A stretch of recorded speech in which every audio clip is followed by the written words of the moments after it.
Hey, what is going on, everyone? This is your boy Side, the Bengal Dragon. Make sure to hit that like, subscribe, and bell notification buttons. Right, the squad for the Bangladesh tour of New Zealand for 3 ODIs and 3 T20s has just been announced. I believe a couple days ago, or it might have been just yesterday. So let us take a look at this squad. So to start with, Tamim Iqbal is the captain. Mosaddeq Hossain returning. You know what? This is actually a welcome return, because I think he's capable as a handy part-time bowler. Essentially what Nasser Hussain was for Bangladesh, but then Nasser Hussain went up and essentially ruined his entire life on his own. Like, if I were to believe the reports of, him being very mischievous and being a playboy and whatnot, and tearing both his I believe he tore both his ACLs or something, like trying to play football or something like that, or soccer to you Americans, but football to the rest of the world. And I can't believe they went with him. Nazmul Hossain tomorrow. Yeah, Nazmul Hossain Shanto. I don't know why Nazmul Hossain tomorrow is in this team, because he will never perform when the day comes. He'll only perform maybe tomorrow, but not today. Next we have Mushfiqur Rahim, Mohammad Mithun, and Liton Das. Mohammad Mithun, I can view him as a backup. A backup if Mushfiqur Rahim or Liton Das gets injured. Then you can view Mohammad Mithun coming in. Next we have Muhammadullah, Afif Hussain, and Shamo Sarkar. And once again, I think Afif Hussain might be just there for the T20s. And I think we might see him more in the T20s than in the ODIs. Next we have Naeem Sheikh, Mohammad Naeem Sheikh, the Task King, Taskin Ahmed, and Alamin Hussain. It's good to see Alamin Hussain back, but Naeem Sheikh, maybe he's something more specific for the T20 games as well. You might see him open with Tamim Iqbal. So I'm excited to see what Naeem Sheikh does. And if you guys don't remember, he was instrumental in our first ever T20 victory over India in India. Oh boy, that was sweet. Alright, next we have Shoriful Islam. I want to see him a bit more prominently. Hassan Mahmood, I think he might actually get an ODI or two. And Muhammad Saifuddin. Muhammad Saifuddin, it's good to see him back from, I believe he had a lower back injury or something. That's why I don't think we saw him that much in the ODIs and tests and whatnot that just happened. But yeah, there's a chance we'll see him more prominently playing in the ODIs, if not the T20s as well. Because he also provides himself as a pace option. I know he's not express pace, but he is handy enough with the ball, as in he manages to get wickets. Somehow he manages to get wickets.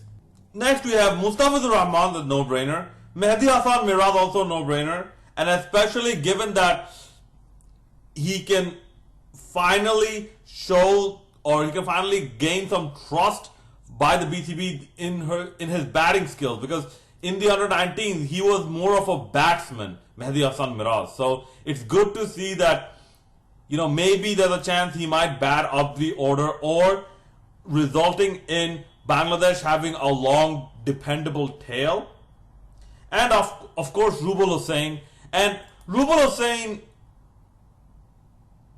I'm surprised people don't mention this too much. Rubal Hossain, I think his only 5-wicket haul came in New Zealand. And in a test match, it came in New Zealand. I remember watching that match.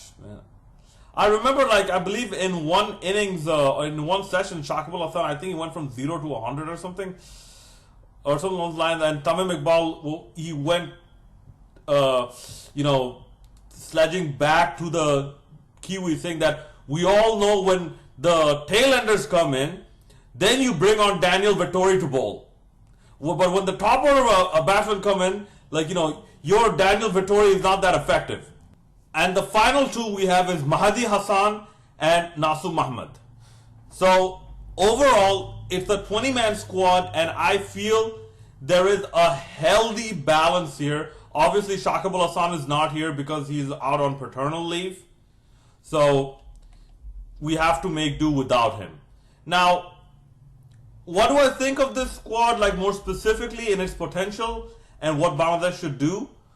Now, given that Shakib Hassan is not going to be at number 3, okay, and if Bangladesh finally get their heads out the toilet, out of the unflushed toilet, okay, and stop playing Nazmul Hussain tomorrow at number 3, maybe bring Mahmudullah back to number 3. Have you ever thought about that? Why is Mahmudullah batting so down the order? Bring Mahmudullah back to number 3.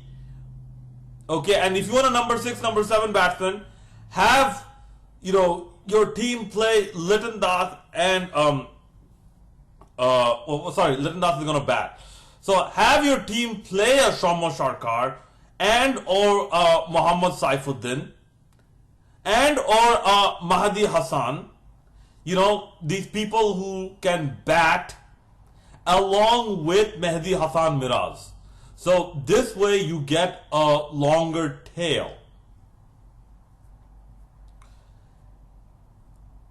And also you have options like Afif Hussain and whatnot if you want to do a little bit of experimenting. With the bowling, obviously, Rubul Hussain is going to be there. Mustafizur Rahman is going to be there. Hopefully Taskin Ahmed gets a few more games, especially in such pace-friendly conditions. And I don't know, something tells me we might see Hassan Mahmood in the first game, but then again, I believe it's essentially a month away. I believe the first ODI starts in 20th of March.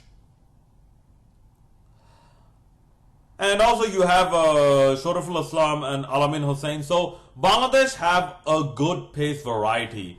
Because Hassan Mahmood is a different type of bowler. Shoriful Islam I guess as well. Alamin Hussain is also a little different type of bowler. Muhammad Saifuddin is more medium than fast. But he can be handy. Rubul Hussain, hopefully he can come back and take some more wickets. Or at least contain the runs and build pressure from one end. Mustafizur Rahman is Mustafizur Rahman, but hopefully he can have a few more or a stellar performance or two in New Zealand. And that's about it. Obviously this will be a very, very tough tour. Very tough tour for Bangladesh because don't forget, to a good amount of people, New Zealand are the real world champions. Okay? Let us not forget, England won the world championship on a technicality. I don't know why people forget this and all of a sudden they're all of them turn from sportsmen to political activists.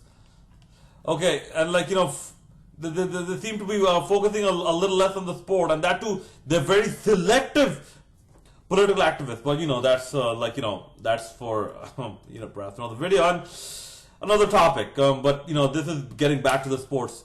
New Zealand, real world champions, at least in my eyes. So don't expect New Zealand to take anything lightly. Okay, and given that how they're how essentially they were so close but also far from the world championship title of ODIs, New Zealand, I'm pretty sure for the next tournament coming up, they will be very, very eager and pissed off, and they want to basically storm through to the tournament and essentially win the tournament by making an example out of everyone else. That being said, Bangladesh, you're still not off the hook. I still expect at least one ODI victory and one T20 victory, or just one ODI victory, because I think it's long overdue. Bangladesh have been playing in New Zealand for a while now. We have to win something in New Zealand. Okay, so that's my thoughts on this topic, and there's another topic I'd like to talk about. It is Shakib Al Hasan going to play the IPL instead of playing the Sri Lanka Tests. You know what? You know what I say? Good for Shakib. That's right. Good for Shakib. And if Mustafiz wants to go, good for Mustafiz too. Do you know why? This applies pressure on the other people to step up. You cannot have Shakib save the sinking boat all the time. How many times do you want Shakib to come save Bangladesh in dire straits? This gives the perfect opportunity for some much needed Plan B testing. You can have a Plan B on paper, but when it comes to implementing those Plan Bs, then you have a lot of problems. Then you realize that what you got down on the paper is not what you're seeing. And then you have to write something different on the paper. It's called replanning. This is the perfect opportunity for that. You can try moving Mehdi Hasan Mirad up the order. You can try bringing Mahmudullah Riyad back and having him bat number 3 instead of Nazmul Hussain tomorrow. You can do a lot of things. You can try and debut Yasir Ali. You can try and bring back Saif Hassan. But this void, it allows Bangladeshi cricket, especially in the test arena, to further develop. So that is why I say good for Shakib. He's going to the IPL, making some money. I want Mustafiz in there as well. Make some money. Get at least somewhat ready ahead of everyone else. At least just a little bit in how to play in Indian conditions. Because the T20 World Cup is this October in India.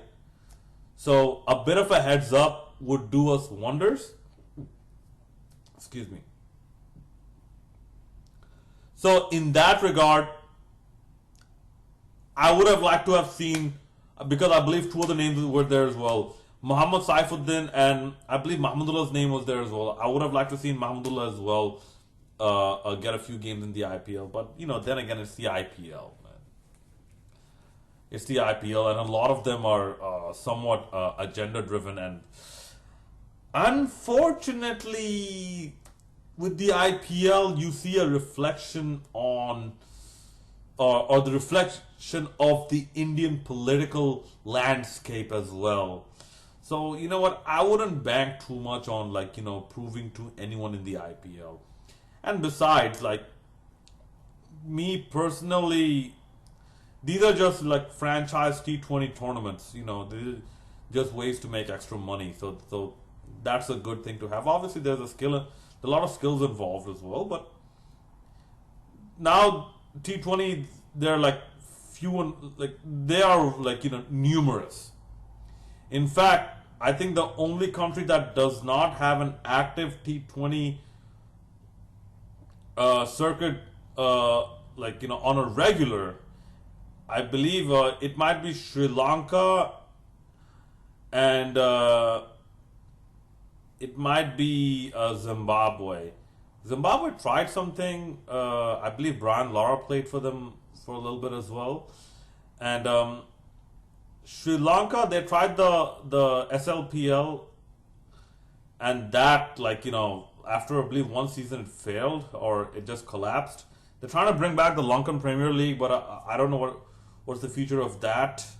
But even Afghanistan, I believe they have a T20 tournament. And they have, I believe, Afghan commentary as well. I don't know if that's still going around, like especially, given COVID-19, but right now it's difficult to say. But the bottom line being, most of the cricketing nations, they have their own versions of this T20. Most of the test playing international cricketing nations.